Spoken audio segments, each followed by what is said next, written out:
ओम सभी को नमस्कार। आज हम रघुवंश महाकाव्य का प्रथम सर्ग का पहला 25 श्लोक जो है उसको हम पढ़ेंगे, जो कि हमारे KBS के पाठ्यक्रम में, DSSB के पाठ्यक्रम में और भी विभिन्न प्रतियोगिताओं परीक्षाओं आदि के लिए उपयोग हो सकता है सभी के लिए। ठीक है, प्रारंभ करते हैं। यह महाकवि कालिदास विरचित रघुवंशम महाकाव्य का प्रथम श्लोक है।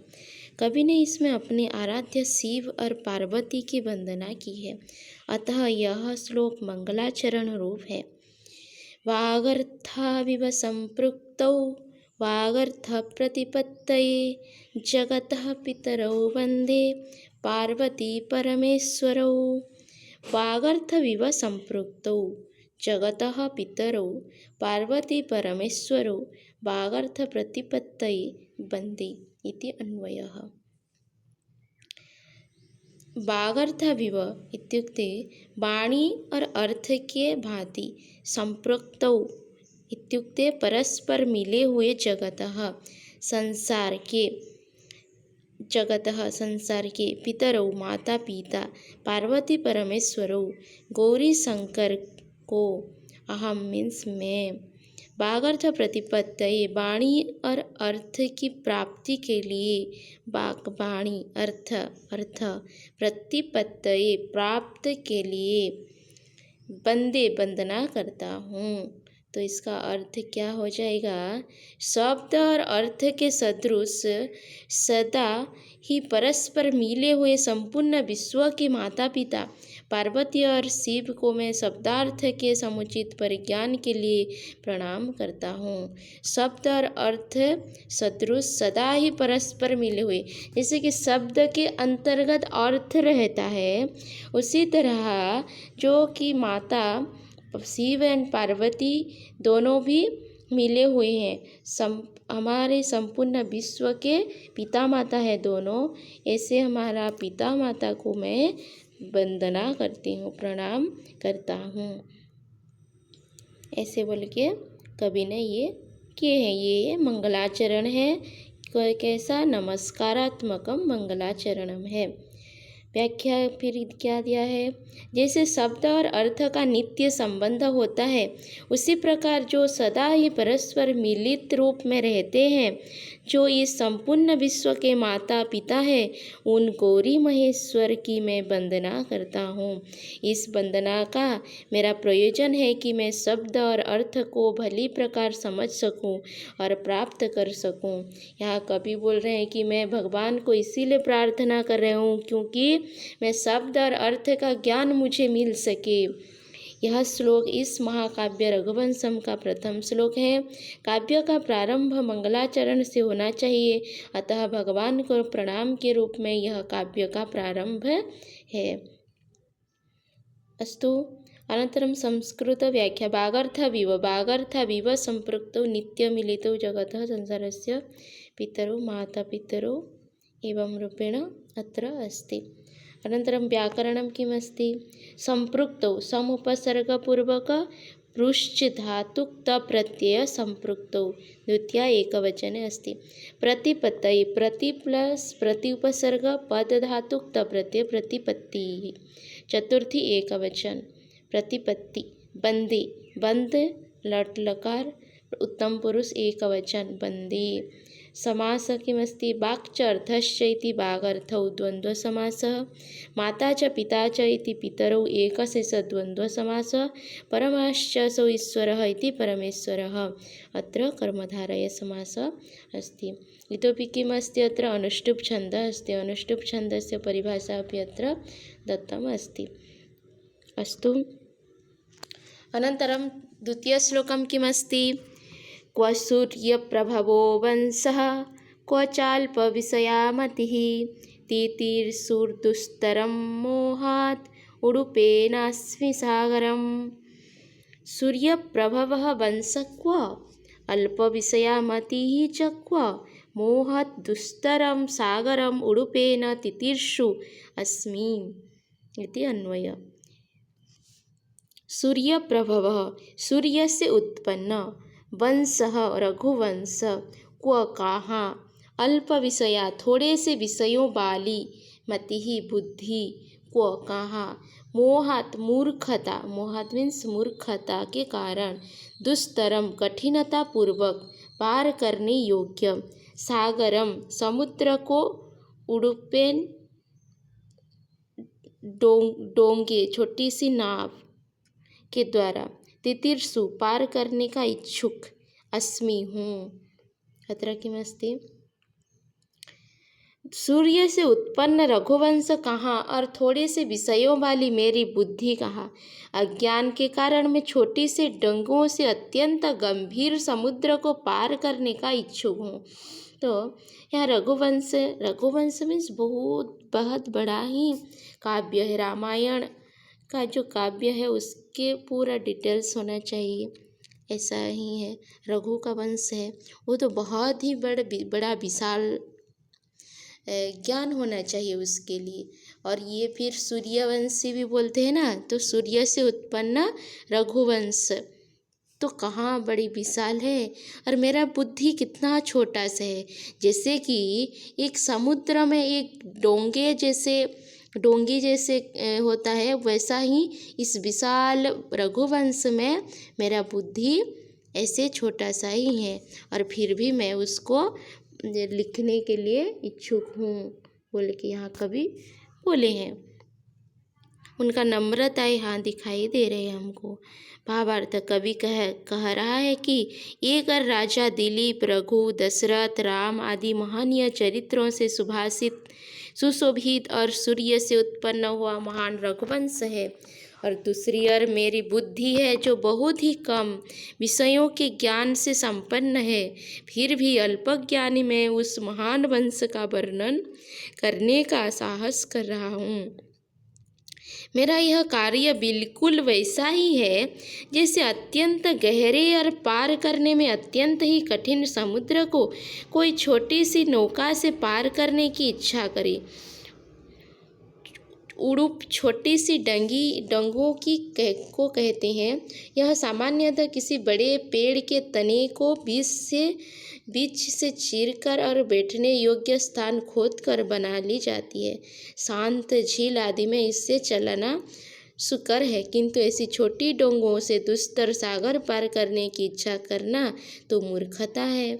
ये जो डोंगी है ना, ये कहाँ होता है? नदियों में होता है, ठीक है। तो नदियों में ये होता है, वहाँ चलाया जाता है। बट उसको लेकर हम पूरा समुद्र पार करेंगे, यही सोचना एक मूर्खता है। तो वैसा ही मेरे पास कम बुद्धि होते हुए भी मैं इतना बड़ा विशाल वंश के बारे में लिखने को इच्छुक हूँ बोल के कवि खुद को ये बोल रहे हैं। व्याकरणं किमस्ति? प्रभवः प्र प्लस भू अफ प्रभवः, मोहात् मूह धातु घय प्रत्यय मोहः, पंचमी एकवचन। तितीर्षु त्रु प्लस सन प्लस उ तितीर्षु। दुस्तरम दुस त्रि खल प्रत्यय त्रिधातु दुस्तरम। समास अल्प विषय यस्याः सा अल्प विषय बहुब्रीहि समास अस्ति। छंद अनुष्टुप छंद अत्र अस्ति।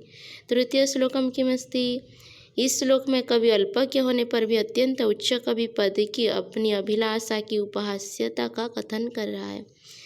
मंदः कवि यशः प्रार्थी गमिष्याम्युपहास्यतां, प्रांशुलभ्ये फले लोभात् उद्बाहुरिव वामनः। अन्वय किमस्ति? मंदः कवि यशः प्रार्थी, प्रांशुलभ्ये फले लोभात् उद्बाहु वामनः इव उपहास्यतां गमिष्यामि। मंदः इत्युक्ते मूर्ख होने पर भी कवि यशः प्रार्थी, कवियों की कीर्ति की इच्छा करने वाले में, प्रांशुलभ्ये लंबे ऊंचे पुरुष से प्राप्त होने योग्य, फले फल में, लोभात लोभ के कारण, उद्बाहु ऊपर हाथ किए हुए, वामनः इव बौने को भांति, उपहास्यताम उपहासनीयता को, गमिष्यामि प्राप्त करूँगा। अस्तु। जड़ बुद्धि होने पर भी कवियों के उपयुक्त कीर्ति का इच्छुक मैं ऊंचे लंबे पुरुष के द्वारा प्राप्त होने योग्य फल की और लालच के साथ भुजाएं ऊपर किए हुए एक बोने की भांति उपहास को प्राप्त करूँगा। रघुवंश का वर्णन करने के इच्छुक कालिदास कह रहे हैं कि मैं स्वीकार करता हूँ कि मूढ़ बुद्धि हूँ, लेकिन फिर भी मैं श्रेष्ठ कवियों को प्राप्त होने वाले यश को प्राप्त करने की इच्छा करता हूँ। किसी ऊंचे स्थान पर लगे या रखे फल को लंबी भुजाओं वाला उन्नत पुरुष ही ले पाता है। यदि कोई बौना अपनी छोटी छोटी भुजाओं को ऊपर उठाकर उस फल को लेने का प्रयत्न करता है तो उस बौने की स्थिति हास्यास्पद हो जाती है।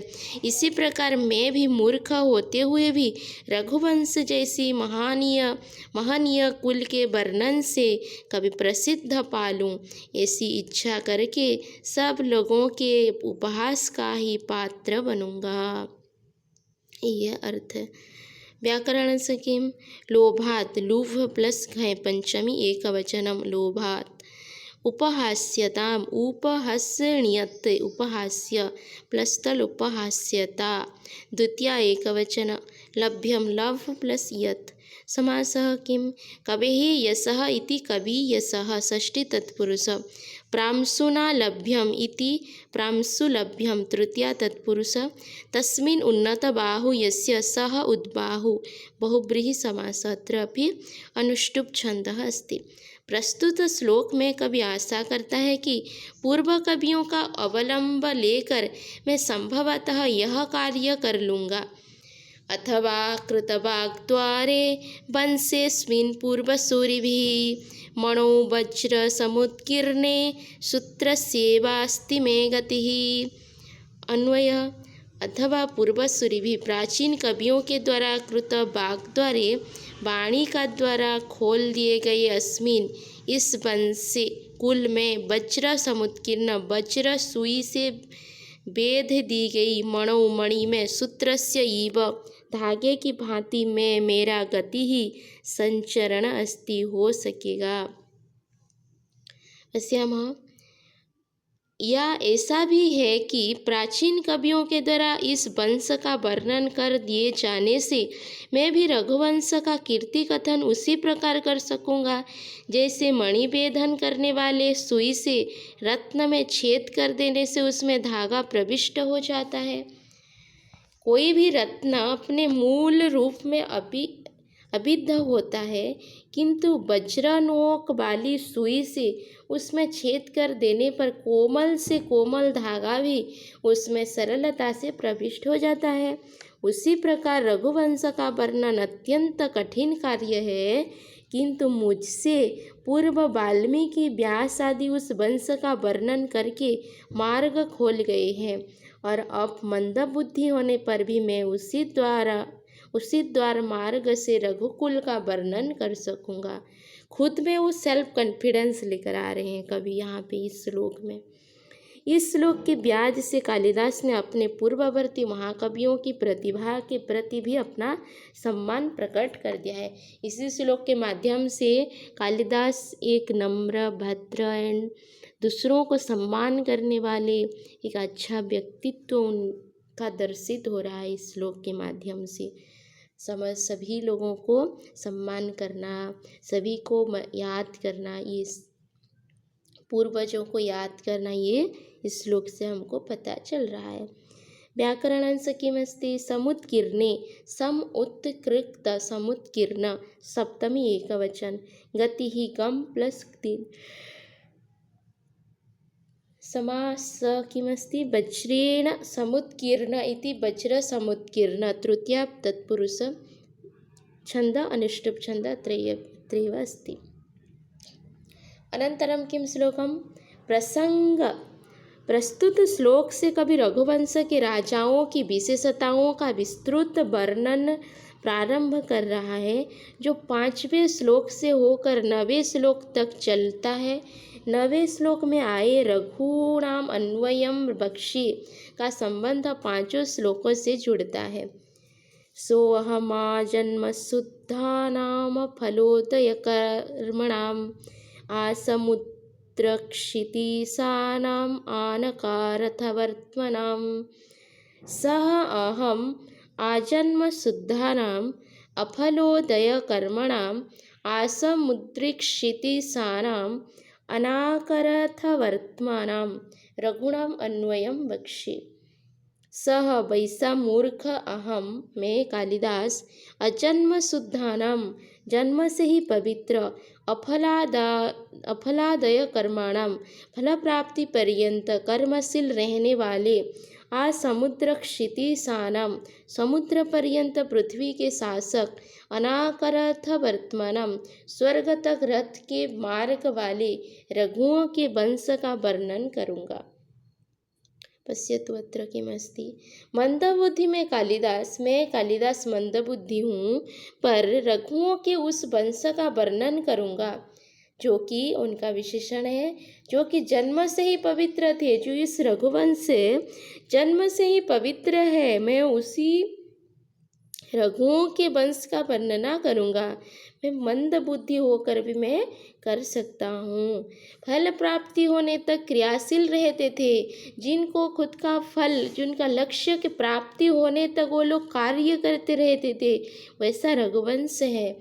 समुद्र तक फैली पृथ्वी के राजा थे, पूरा पृथ्वी के राजा जो रहे वही रघुवंश का। स्वर्ग तक रथमार्ग वाले, जो स्वर्ग तक रथ में जा सकते थे, वैसा रघुवंश का मैं वर्णन करूँगा।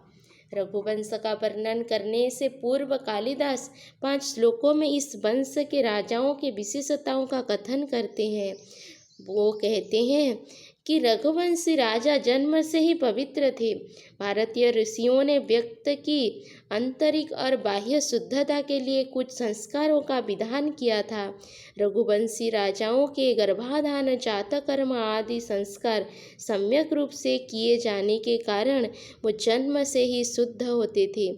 वो जो भी कार्य प्रारंभ करते थे उसे फल प्राप्ति तक करते रहते थे। फल सिद्धि से पूर्व वो कार्य को अधूरा नहीं छोड़ते थे। संपूर्ण पृथ्वी पर उनका शासन विस्तृत था।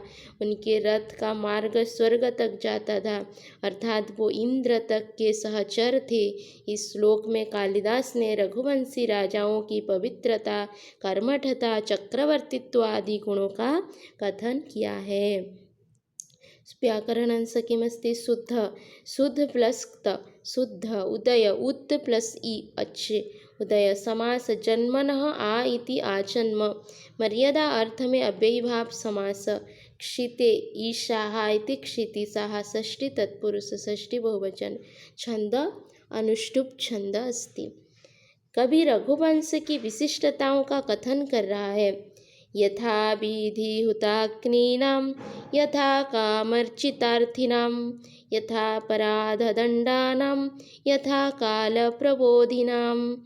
यथा विधि हुताग्नीनां, यथा कामर्चितार्थिनां, यथा पराधदण्डानां, यथा कालप्रबोधिनां।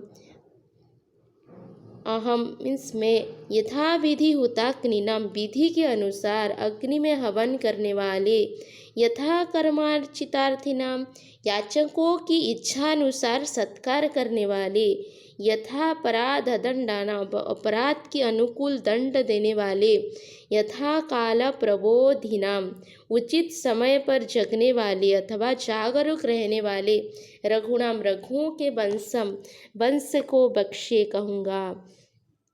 यथाविधि हुताग्नीनां, शास्त्रोक्त विधिपूर्वकम कृतज्ञानां, शास्त्र कथित विधि के अनुसार हवन करने वाले, याचकों को उसकी इच्छानुसार संतुष्ट करने वाले, अपराध के अनुकूल दोषियों को दंड देने वाले, उचित समय पर जगने वाले अथवा जागरूक रहने वाले रघुओं के वंश का वर्णन करूँगा। रघुओं के वंश कैसा था? क्या बोल रहे हैं कि यहाँ कवि कहता है कि मैं उस रघुवंश का वर्णन करूँगा जिसमें उत्पन्न राजा शास्त्रीय विधि से अग्नि में सामग्री आदि डालते हुए होम तथा यज्ञ आदि संपन्न करते थे। वो यज्ञ आदि संपन्न करते थे कैसे? शास्त्र विधि के अनुसार। उनके पास जो भी याचक आते थे उनकी इच्छा अनुसार दान आदि से संतुष्ट करके उनका सत्कार करते थे। कोई भी याचक आ जाए उसका सम्मान करके उसको संतुष्ट करवाते थे। उनके पास जो भी याचक आते थे उनको उनकी इच्छा के अनुसार उसको दान करते थे। अपराध करने वाले दोषियों को उनकी अपराध के अनुकूल ही कम अथवा अधिक दंड देते थे। जो अपराधी है उसको भी उसके अपराध के अनुसार उनको दंड देते थे। उचित समय पर ब्रह्म मुहूर्त में शयन त्याग कर जाग जाते थे। ब्रह्म मुहूर्त से उठ के वो खुद का कर्म में व्यस्त रहते थे। वे अथवा प्रजापालन हेतु उचित समय पर सावधान या जागरूक रहते थे। प्रजापालन करने के लिए हमेशा जागरूक रहते थे। वैसे रघुवंशियों राजाओं के बारे में अभी मुझे बोलना है। इस श्लोक में कवि ने रघुवंशी राजाओं की परायणता, दानशीलता, रूपोचित दंड धारणा और सावधानता का कथन किया है। अत्र व्याकरणस्य किमस्ति? विधि बी उपसर्ग धा धातु की प्रत्यय हूत हु धातुक त प्रत्यय अर्चित अर्च्य धातुक त प्रत्यय प्रबोधिनाम प्रबुद्ध घय उपसर्ग पूर्वक बुद्ध धातु घय प्रत्यय प्रबोध णीनि प्लस प्रबोध जातम अनंतरम णीनि प्रत्यय पुनः प्रबोधी षष्ठी बहुवचन विधिम अनतिक्रम्य इति यथाविधि अर्चिताः अर्थिनः यैः तैः ते अर्चितार्थिनः बहुव्रीहि समासः अत्र अस्ति। अत्रापि अनुष्टुप् छन्दः वर्तते। अस्तु अद्य एतावत् पठामः, अनन्तरं पुनः पठामः। राम राम।